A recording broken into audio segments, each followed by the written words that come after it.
give us 3 to 5 minutes on yourself, and then we'll keep it going on cycle 3. All right. Yes, sir. Good evening, everyone. My name is Ronnie Battle. I'm the Michigan candidate for Super District 9. Super District 9 consists of District 1, 2, 4, and 5. And I tell everyone, if you live in either one of those districts, or if you know somebody, vote for me the 24th of May.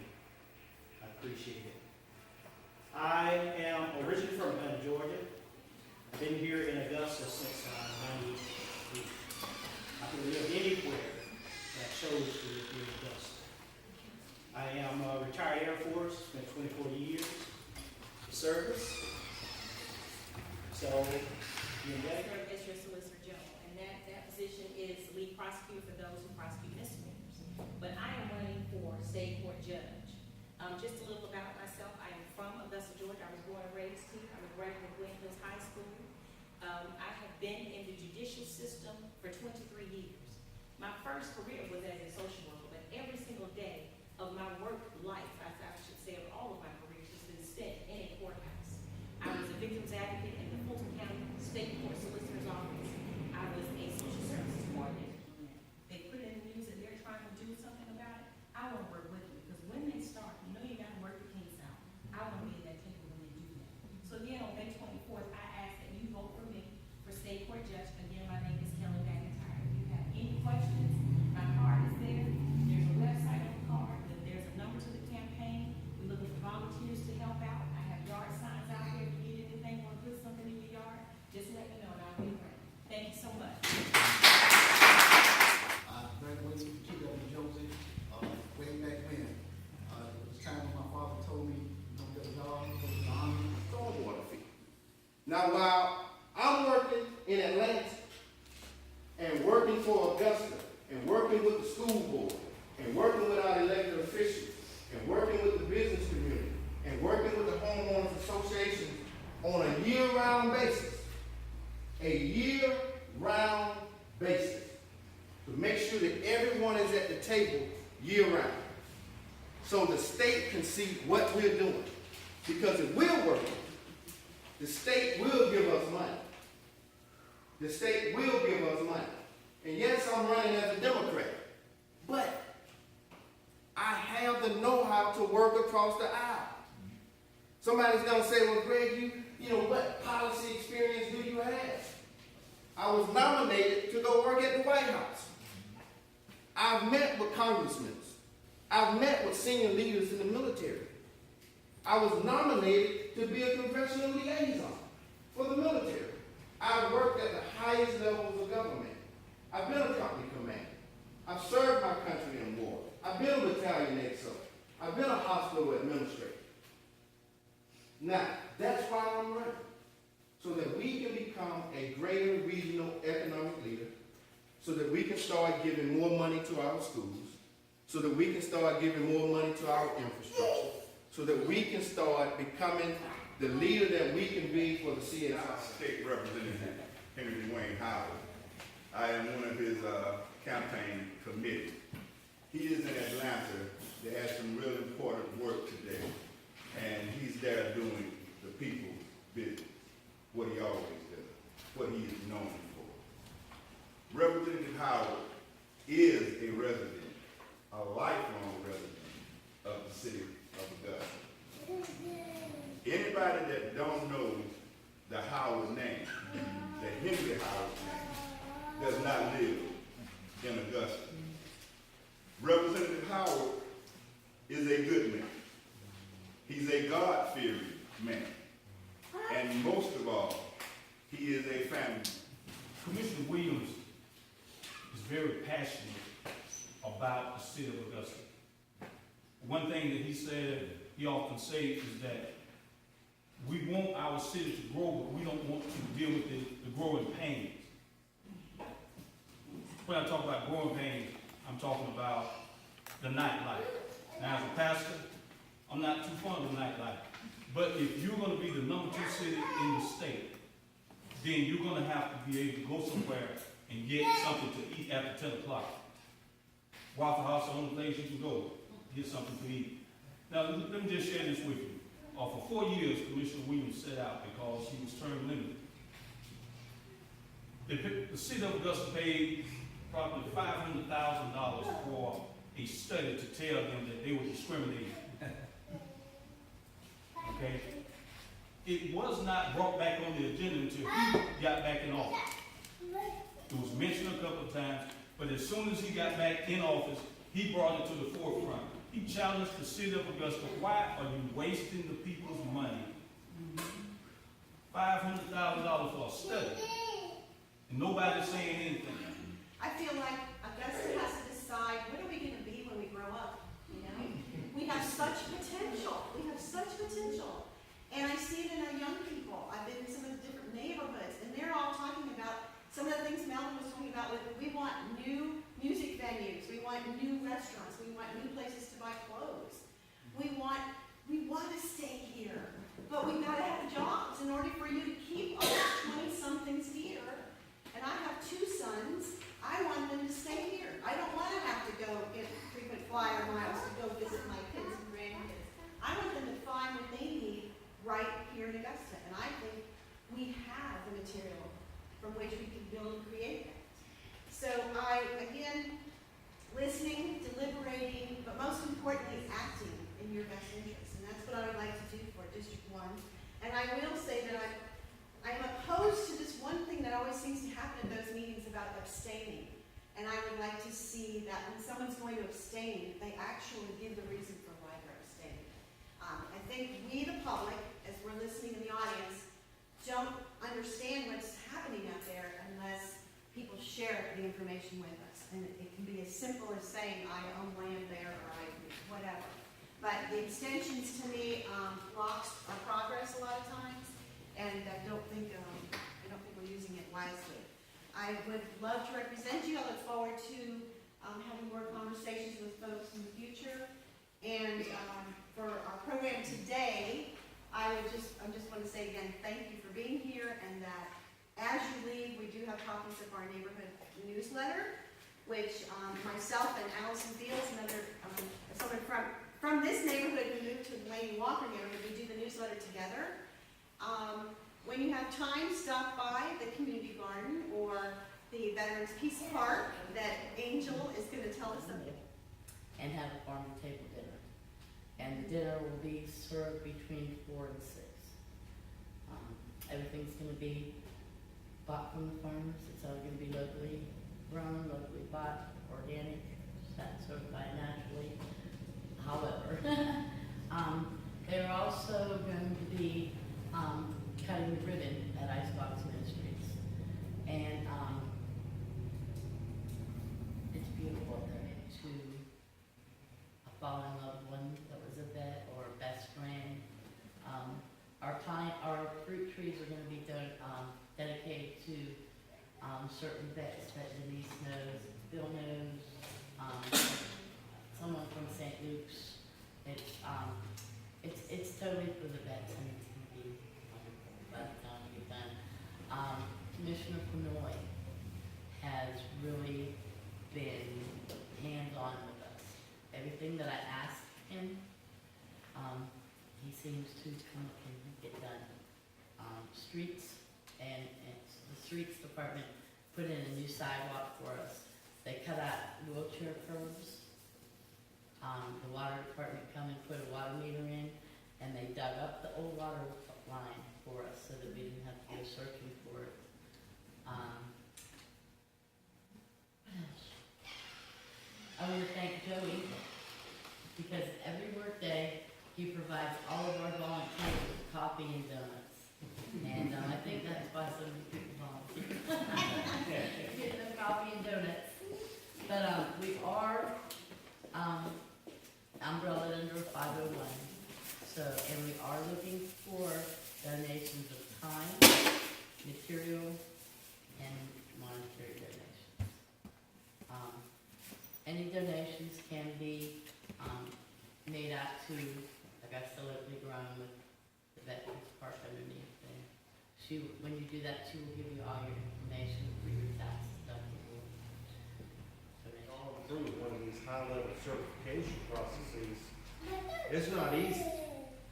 Particularly when you inherit a department whose corporate culture is not something that we're terribly proud of.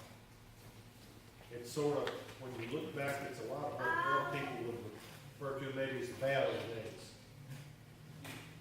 He has turned that around, and he did it in the first 2 years, and the follow-up in these next 2 years is just tremendous.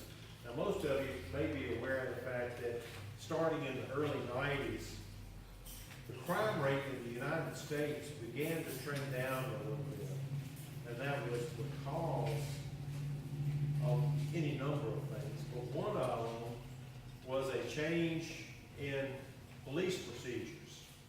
More and more large agencies began to go to a community policing concept. 1,253 cases, 25,000 cases in 12 months. That's roughly 2,000 cases a month in 2013. In 2014, that was down to 22,000 cases. This last year, it was 12,700. That's nearly half, and that's total number of cases. And it's virtually across the board when you take a look at every single category in there. Narcotics is one that is a big concern for a lot of people. In 2013, they had 1,350 cases. Last year, about 1,380, but this year it's down to 700. In the last full year, it's down to 700. So what they're doing is working.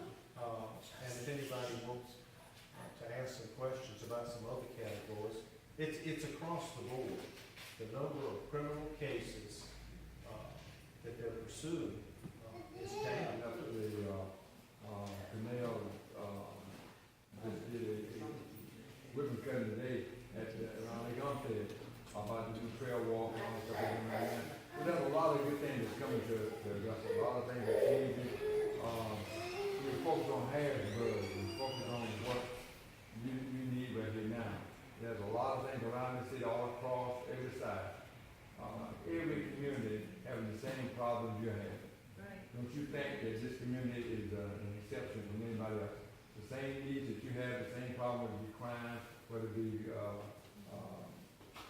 hungry, feeding the hungry. I mean, it's all over the city, but it's changing. And I said to somebody today that you can't eat an elephant at one time, you eat an elephant one bite at a time. You know, you have to just do what you can do while you can do it. Some people think that you can wave a magic wand and make everything straighten out and get it straight like it would have been done. I would have done that all over the city, but it doesn't work like that. When you talk about government money and process, you mentioned about the mayor.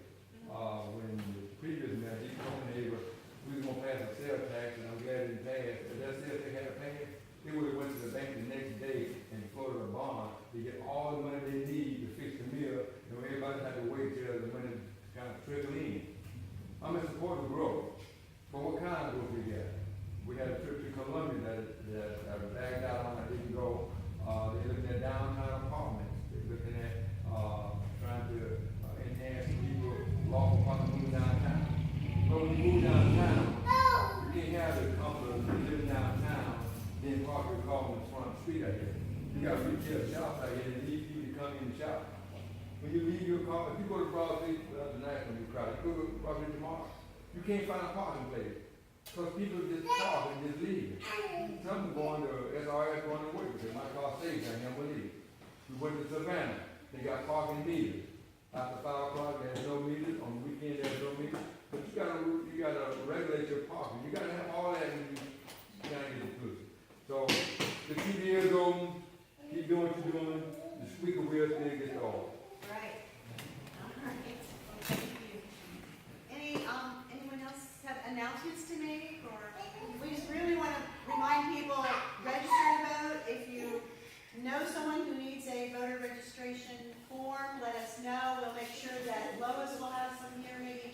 That will make sure that the shop has some. So if you know somebody, on April 26th is the deadline for being registered to vote in the May 24th election. The early voting, I think, is May 2nd, and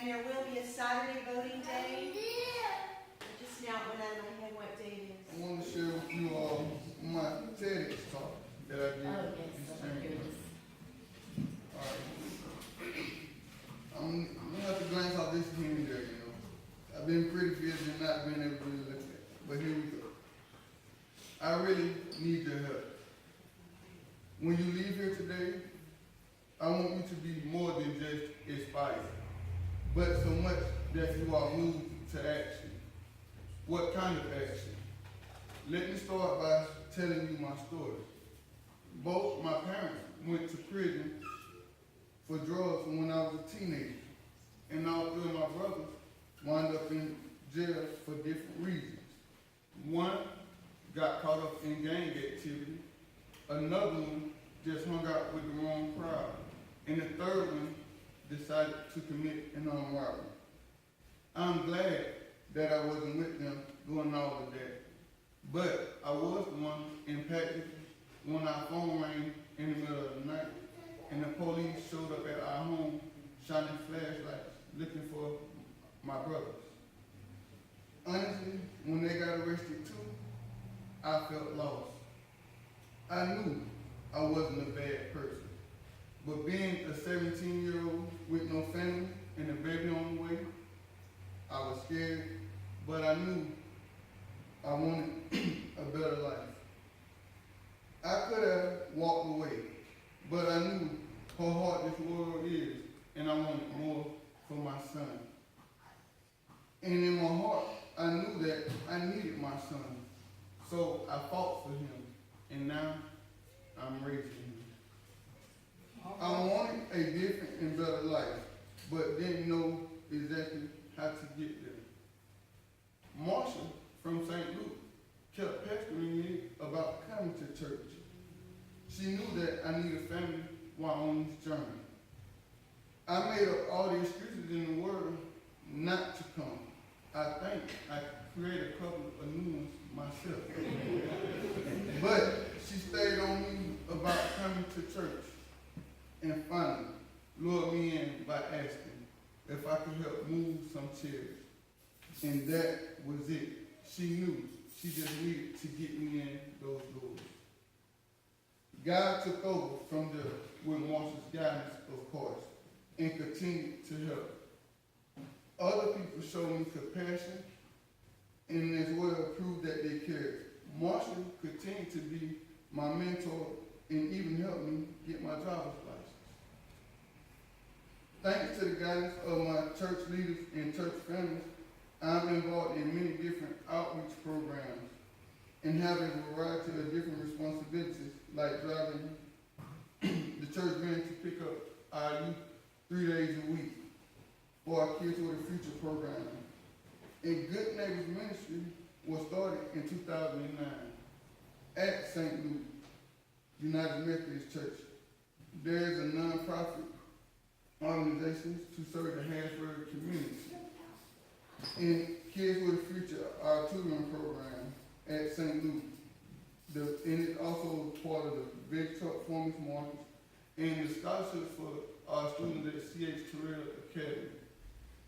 But I'm most proud of being the Volunteer of the Month 3 times at Lamar Millage Elementary School, where my son was a student. I'm also now involved in a program called Grow Harrisburg. It is a community effort to get us all eating healthy. Kids can focus on schoolwork if they're hungry or only eating junk food. Through Grow Harrisburg, we teach people to grow vegetables, to cook healthy meals, and to involve kids in all of it.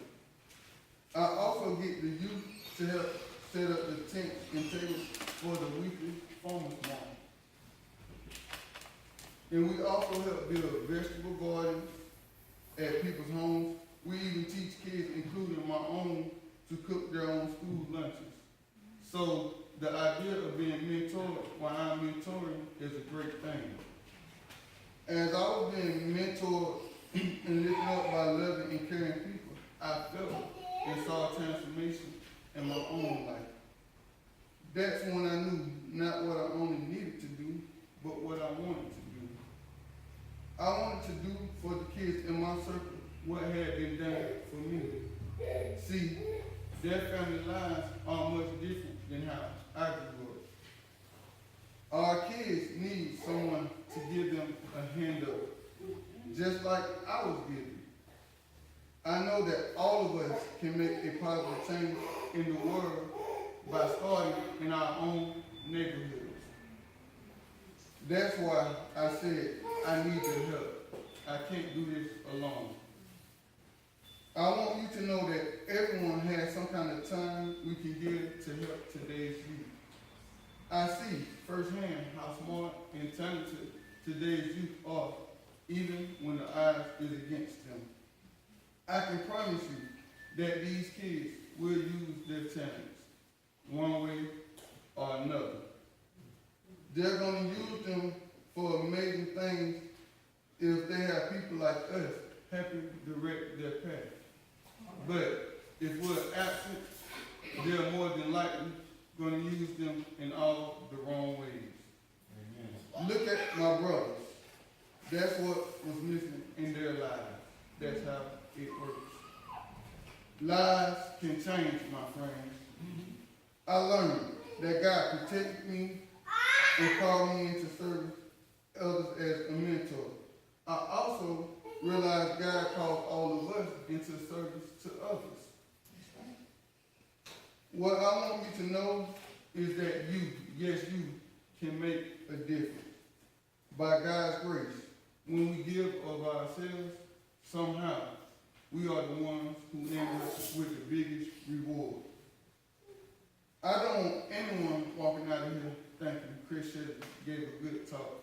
As a matter of fact, it's not important if you remember my name, but what's most important to me is that you leave here inspired to go make a positive change in someone's life as a mentor.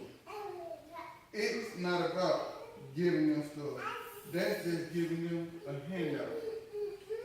Might put a smile on their face for a couple of minutes, but it's not really what they need. It's really about giving our time and attention to these kids. That's why I call it a handout. Giving them the kind of positive reinforcement they so desperately need. That brings the old saying to life. Give a man a fish, you feed him for a day. You teach a man to fish, you feed him for a lifetime. It's really that simple. That's how, together, we will change the world into being a better place. Thank you, and God bless you.